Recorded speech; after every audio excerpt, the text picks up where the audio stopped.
இறைத்தூதர் ஸல்லல்லாஹு அலைஹி வஸல்லம் சொன்னார்கள், இறைவன் மீது வைக்க வேண்டிய நம்பிக்கையை நீங்கள் உறுதியாக வைத்தால் எல்லா நேரங்களிலும் என் இறைவன் மீது நம்பிக்கை வைக்கிறேன், அவன் எனக்கு போதுமானவன், இன்றைய கஷ்டத்தை நீக்குவதற்கு அவன் எனக்கு வாக்கு கொடுத்திருக்கிறான், அவனுடைய பாதையில் நான் முன்னேறுகிறேன், அவனை நோக்கி இந்த கஷ்டத்தையும் இந்த சிரமத்தையும் இந்த இருளையும் இந்த சோகத்தையும் என் இறைவன் நீக்குவான், அவன் நாடிய போது இதைவிட சிறந்த ஒன்றை எனக்கு கொடுப்பான் என்று இழப்புகளையும் நஷ்டங்களையும் ஏமாற்றங்களையும் அவதூறுகளையும் அவமானங்களையும் பற்றி கவலைப்படாமல் கண்ணியத்தையும் வெற்றியின் பாதையிலும் பயணிக்கக்கூடிய ஒரு மனிதன் இறைவன் மீது நம்பிக்கை வைத்தால் இறைத்தூதர் சொன்னார்கள், ஒரு பறவைக்கு இறைவன் எப்படி உணவளிப்பானோ அது போன்று உங்களுக்கும் உணவளிப்பான். அவ்வளவுதான்.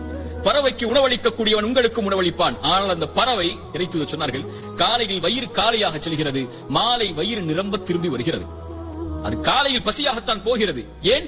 அது கூட்டுக்குள்ளேயே உட்கார்ந்து கொண்டு எனக்கு இறைவன் இந்த கூட்டில் உணவளிப்பான் என்று எதிர்காலத்தை பற்றிய பயத்தோடு உட்கார்ந்து இருக்கவில்லை. கிளம்பி செல்கிறது, இறைவன் உணவளிப்பான் என்று. மாலையில் வயிறு நிரம்ப வருகிறது. அதுபோல் இறைவன் மீது வைக்க வேண்டிய நம்பிக்கையை உறுதியாக திடமாக தெளிவாக நீங்கள் வைத்தால் என் இறைவன் என்னை ஒருபோதும் கைவிட மாட்டான் என்று இந்த பறவைக்கு உணவளிப்பதைப் போல் இறைவன் உங்களுக்கும் உணவளிப்பான்.